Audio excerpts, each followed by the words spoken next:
ನಮಸ್ಕಾರ ಸ್ನೇಹಿತರೆ. ಪಾಕಿಸ್ತಾನದಲ್ಲಿ ಎಲೆಕ್ಷನ್ ರಿಸಲ್ಟ್ ಬಂದಿದೆ. ಇದೇನಪ್ಪ ಅಂತ ಆಶ್ಚರ್ಯ ಪಡ್ತೀರಾ? ಹೌದು, ನೀವು ಆಶ್ಚರ್ಯ ಪಡೋದಕ್ಕೂ ಕಾರಣ ಇದೆ. ಪಾಕಿಸ್ತಾನದಲ್ಲಿ ಎಲೆಕ್ಷನ್ ನಡೆಯುತ್ತಾ? ಮತಾಂಧತೆ, ಧರ್ಮಾಂಧತೆ ತುಂಬಿರೋ ಪಾಕಿಸ್ತಾನದಲ್ಲಿ ಇರೋದು ಸರ್ವಾಧಿಕಾರಿ ಮಿಲಿಟರಿ ಆಡಳಿತ.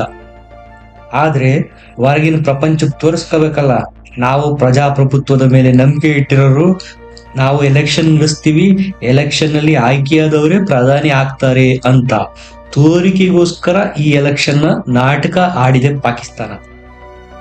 ಇಂತಹ ನಾಟಕದ ರಿಸಲ್ಟ್ ಸಹ ನಾಟಕೀಯವಾಗಿ ಇರುತ್ತೆ ಅನ್ನೋದ್ರಲ್ಲಿ ಎರಡು ಮಾತೇ ಇಲ್ಲ ಬಿಡಿ. ಈಗ ಅಂಥದೇ ಅಚ್ಚರಿಯ ಫಲಿತಾಂಶ ಪಾಕಿಸ್ತಾನದ ರಾಜಕೀಯದಲ್ಲಿ ಬಂದಿದೆ.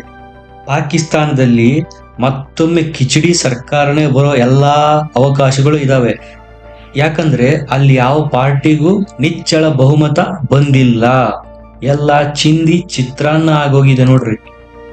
ಪಾಕಿಸ್ತಾನ ಯಾವ ತರ ಅತಂತ್ರವಾಗಿದೆಯೋ ಅದರ ರಾಜಕೀಯದ ಭವಿಷ್ಯ ಕೂಡ ಅತಂತ್ರವಾಗಿಯೇ ಬಂದಿದೆ. ಪಾಕಿಸ್ತಾನದಲ್ಲಿ ಗುರುವಾರ ಎಲೆಕ್ಷನ್ ನಡೆದಿತ್ತು, ಕೌಂಟಿಂಗ್ ಶನಿವಾರದ ತನಕನೂ ನಡೆದಿತ್ತು. ಇಲ್ಲಿ ಅತಿ ದೊಡ್ಡ ಪಾರ್ಟಿಯಾಗಿ ಇಮ್ರಾನ್ ಖಾನ್ ಬೆಂಬಲಿತ ಪಕ್ಷೇತರ ಅಭ್ಯರ್ಥಿಗಳು ಮುನ್ನಡೆ ಸಾಧಿಸಿದ್ದಾರೆ. ನವಾಜ್ ಶರೀಫ್ 2ನೇ ಸ್ಥಾನಕ್ಕೆ ತೃಪ್ತಿ ಪಟ್ಕೊಳ್ಬೇಕಾಗಿದೆ. ಒಟ್ಟು ಸ್ಥಾನಗಳು 266 ಇದಾವೆ ಪಾಕಿಸ್ತಾನದಲ್ಲಿ ಪಾರ್ಲಿಮೆಂಟ್ಗೆ. ಅದರಲ್ಲಿ 250 ಸ್ಥಾನಗಳ ಫಲಿತಾಂಶ ಈಗ ಆಲ್ರೆಡಿ ಅನೌನ್ಸ್ ಆಗಿದೆ.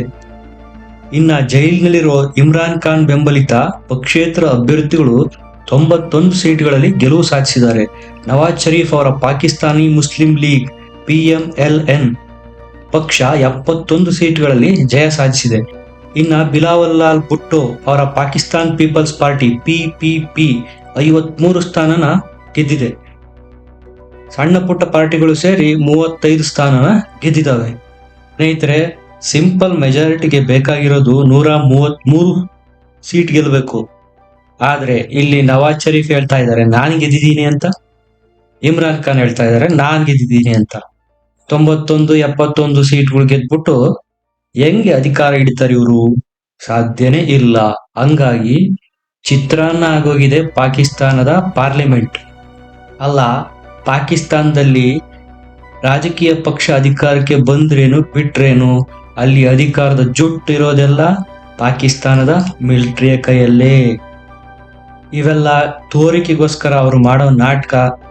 ಎಲೆಕ್ಷನ್ನು, ಪ್ರಜಾಪ್ರಭುತ್ವ ಅನ್ನೋ ಪದಗಳಿಗೆ ಪಾಕಿಸ್ತಾನದಲ್ಲಿ ಅರ್ಥ ಹುಡ್ಕೋಕೆ ಸಾಧ್ಯನೇ ಇಲ್ಲ. ಎಲೆಕ್ಷನ್ಗೂ ಒಂದಿನ ಮುಂಚೆನೆ ಪಾಕಿಸ್ತಾನಿಯರು ಆಲ್ರೆಡಿ ದೀಪಾವಳಿ ಮಾಡಿದ್ದಾರೆ. ಬಾಂಬ್ ಸ್ಫೋಟ ಆಗಿ ಕನಿಷ್ಠ ಅಂದ್ರೆ 25 ಜನ ಸತ್ತೋಗಿದಾರಂತೆ ಪಾಕಿಸ್ತಾನದಲ್ಲಿ. ತಾನೇ ಸಾಕಿದ್ದಂತ ಭಯೋತ್ಪಾದನೆ ಅನ್ನೋ ಪಾಕಿಸ್ತಾನದ ಗಿಣಿ ಈಗ ಹದ್ದಾಗಿ ತನ್ನದೇ ದೇಶದ ನಾಗರಿಕರ ಜೀವನ ಬಲಿ ತೆಗಿತಾ ಇದೆ. ಪಾಕಿಸ್ತಾನದ ರಾಜಕೀಯ ಮತ್ತೆ ಹುಚ್ಚರ ಸಂತೆ ಅನ್ನಂಗಾಗಿದೆ. ಯಾಕಂದ್ರೆ ಒಂದು ಕಡೆ ಇಮ್ರಾನ್ ಖಾನ್ ತಾನೇ ಮುಂದಿನ ಪ್ರಧಾನಿ ಅಂತಾರೆ, ಈ ಕಡೆ PMLN ನವಾಜ್ ಶರೀಫ್ ನಾನೇ ಮುಂದಿನ ಪ್ರಧಾನಿ ಅಂತಾರೆ. ಇದರ ಮಧ್ಯೆ ಅಲ್ಲಿ ಬಾಂಬ್ ಸ್ಫೋಟ ಆಯ್ತು, ಇಲ್ಲಿ ಬಾಂಬ್ ಸ್ಫೋಟ ಆಯ್ತು, ಅಷ್ಟು ಜನ ಸತ್ರು, ಇಷ್ಟು ಜನ ಸತ್ರು ಅನ್ನೋದು ಬೇರೆ. ಇನ್ನ ಇಮ್ರಾನ್ ಖಾನ್ನ ಸೇನೆ ಬಂಧನ ಮಾಡಿ 150ಕ್ಕೂ ಹೆಚ್ಚು ಕೇಸ್ಗಳನ್ನು ಜಡಿದು ಜೈಲಿನಲ್ಲಿಟ್ಟಿದ್ದಾರೆ. ಇನ್ನ ಆತ ಜೈಲಿಂದ ಹೊರಗೆ ಬಂದಂಗೆ ಪ್ರಧಾನಿ ಆದಂಗೆ. ಯಾವಾಗ್ಲೂ ಭಯೋತ್ಪಾದನೆ, ಪ್ರತ್ಯೇಕತಾವಾದ, ಮತಾಂಧತೆನೇ ಉಸಿರಾಗಿಸಿಕೊಂಡಿರೋ ದೇಶ ಸ್ಥಿರವಾಗಿರೋಕಾದ್ರೂ ಹೆಂಗ್ ಸಾಧ್ಯ? ಸಾಧ್ಯನೇ ಇಲ್ಲ, ಚಾನ್ಸೇ ಇಲ್ಲ. ಇಮ್ರಾನ್ ಖಾನ್ ಜೈಲಲ್ಲಿರೋ ಕಾರಣ ಅವರ ಪಕ್ಷದ ಎಲ್ಲಾ ಸದಸ್ಯರು ಪಕ್ಷೇತರರಾಗಿ ಸ್ಪರ್ಧಿಸಿದ್ರು. ಯಾಕಂದ್ರೆ ಇಲ್ಲಿ ಎಲೆಕ್ಷನ್ ಕಮಿಷನ್ ಅವರ ಪಕ್ಷಕ್ಕೆ ಮಾನ್ಯತೆನೇ ರದ್ದು ಮಾಡಿತ್ತು. ಅವರ ಸಿಂಬಲ್ ಏನಿದೆ, ಆ ಚುನಾವಣಾ ಚಿಹ್ನೆನೂ ರದ್ದು ಮಾಡಿತ್ತು. ಹಾಗಾಗಿ PTIನ ಎಲ್ಲಾ ಸದಸ್ಯರು ಪಕ್ಷೇತರರಾಗಿ ಸ್ಪರ್ಧೆ ಮಾಡಿದ್ರು. ಬಹುತೇಕರು ಅದರಲ್ಲಿ ಗೆದ್ದಿದ್ದಾರೆ ಕೂಡ. ಈಗ ಬಹುಮತ ಬೇಕಲ್ಲ, ಅದಕ್ಕೆ ಭುಟ್ಟೋ ಮತ್ತೆ ಶರೀಫ್ ಇಬ್ರು ಸೇರಿ ಈ ಪಕ್ಷೇತರರನ್ನ ಕಾಂಟ್ಯಾಕ್ಟ್ ಮಾಡಕ್ ಹೋಗಿದ್ದಾರೆ. ಆದ್ರೆ ಅವರು ಇದನ್ನ ನಿರಾಕರಿಸಿದ್ದಾರೆ. ನಾವು ಇಮ್ರಾನ್ ಖಾನ್ ಇಲ್ದೇ ಇರೋ ಪಕ್ಷ ನಮ್ದು, ಈಗ ನಾವು ನಿಮ್ ಜೊತೆ ಕೈ ಜೋಡಿಸಲ್ಲ, ಯಾಕಂದ್ರೆ ಇಮ್ರಾನ್ ಖಾನ್ನ ಜೈಲಿಗೆ ಕಳ್ಸೋಕೆ ನೀವೇ ಕಾರಣ ಅಂತ ಹೇಳಿ ಹೋಗುದು ಕಳ್ಸಿದ್ದಾರೆ. ಈಗ ನವಾಜ್ ಶರೀಫ್ ಮತ್ತು ಭುಟ್ಟೋಗೆ ಉಳಿದಿರೋದು ಒಂದೇ ಆಪ್ಷನ್, ಕುದುರೆ ವ್ಯಾಪಾರ ಮಾಡ್ಬೇಕು, ಸಂಸದರನ್ನು ಖರೀದಿ ಮಾಡ್ಬೇಕು, ಸರ್ಕಾರ ರಚನೆ ಮಾಡ್ಬೇಕು ಅಷ್ಟೇ. ಇದರಲ್ಲಿ ಆಲ್ರೆಡಿ ಸೇನೆ ಮೂಗು ತೂರಿಸಿದೆ. ಈಗ ಆಲ್ರೆಡಿ ಇದಕ್ಕೆ ರಿಪ್ಲೈ ಕೊಟ್ಟಿರೋ ಸೈಯದ್ ಅಸೀಂ ಮುನೀರ್, ಸೇನಾ ಮುಖ್ಯಸ್ಥ, ಸಂಯುಕ್ತ ಸರ್ಕಾರನ ಪಾಕಿಸ್ತಾನದಲ್ಲಿ ಎಲ್ಲಾ ಪಾರ್ಟಿಗಳು ಸೇರಿ ರಚನೆ ಮಾಡ್ರಿ ಅಂತ ಹೇಳಿದಾನಂತೆ. ನಿಮ್ಮ ಗಮನಕ್ಕೊಂದು ವಿಷಯ ತರ್ತೀನಿ ಸ್ನೇಹಿತರೆ, ನವಾಜ್ ಶರೀಫ್ ಕೂಡ ಕೋರ್ಟು ಆತನಿಗೆ ದಂಡನೆಯನ್ನು ವಿಧಿಸಿ ಜೈಲ್ಗಟ್ಟಿತ್ತು. ಆಗ ದೇಶದಿಂದ ಪರಾರಿಯಾಗಿ ಲಂಡನ್ ಸೇರಿದ್ದರು ಈ ನವಾಜ್ ಶರೀಫ್.